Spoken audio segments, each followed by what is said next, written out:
जय सद्गुरू. सर्वांना माझा नमस्कार. आमच्या उंच खोबऱ्याची बर्फी कशा करतात ते बघा. किती नारळ घेतले तुम्ही? मी एकूण 5 नारळ घेतले. 5 नारळ घेतले, ते फोडले, फोडून फोडणीनं खाऊन घेतले. खाऊन घेतल्यानंतर त्याच्यात साखर 5 वाट्या साखर घातली. 5 नारळाला 5 वाट्या साखर घातली. थोडी शाई, दुधावरची शाई घातली आणि गॅसवर बर्फी तयार करण्यास ठेवली. त्यात थोडी वेलची पावडर टाकली.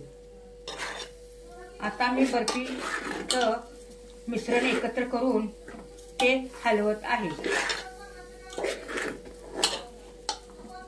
बर्फी बघा किती 10-15 मिनिटाच्या आतच होते तयार. त्याला काय जास्त वेळ लागत नाही, जास्त गॅस पण लागत नाही.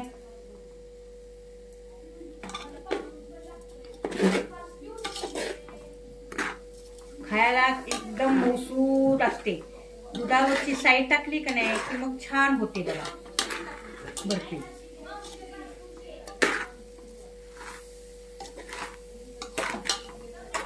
दूध पण टाकणार आहे ना थोडं? हो, दूध टाकणार आहे. थोडं अर्धा कप दूध टाकायचं. जसं खोबरं असेल त्याप्रमाणे दूध घालायचं. अर्धा पाऊण कप. मग तुम्ही समप्रमाणात घेतलं. 5 वाट्या ते नारळाचं ते हे निघालं. 5 वाट्या किस, 5 वाट्या नारळ, साखर आणि 1 कप दूध. दुधावरची साई. अगोदर तुम्ही दुधावरची साई घातली आणि नंतर आता हे घालणार ना दूध? हा, नंतर थोडं साखर एक जीव झाली ना त्या किस मध्ये खोबऱ्याच्या कि मग ते दूध घालणार आहे.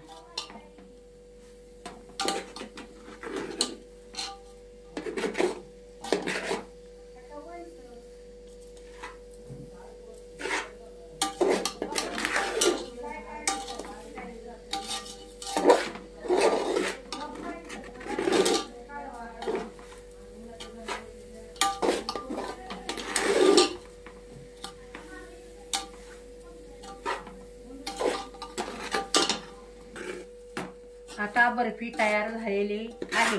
आता ताटामध्ये ओतणार आणि थापणार म्हणजे बर्फी तयार झाली.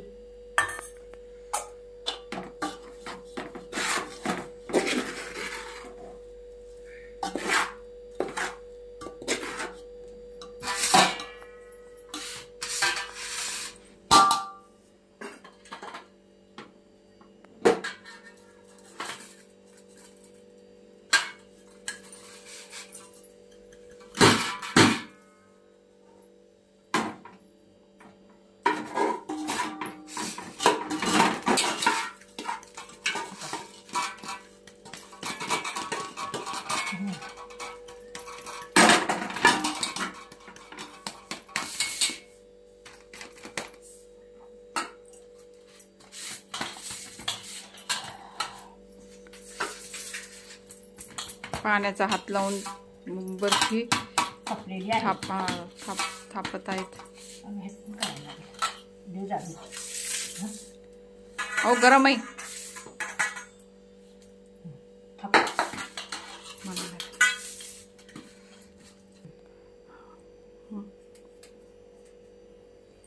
कसं हुकसावते.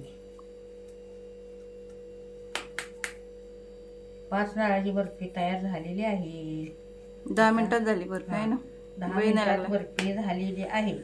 आता मी त्याच्या वड्या पाडत आहे.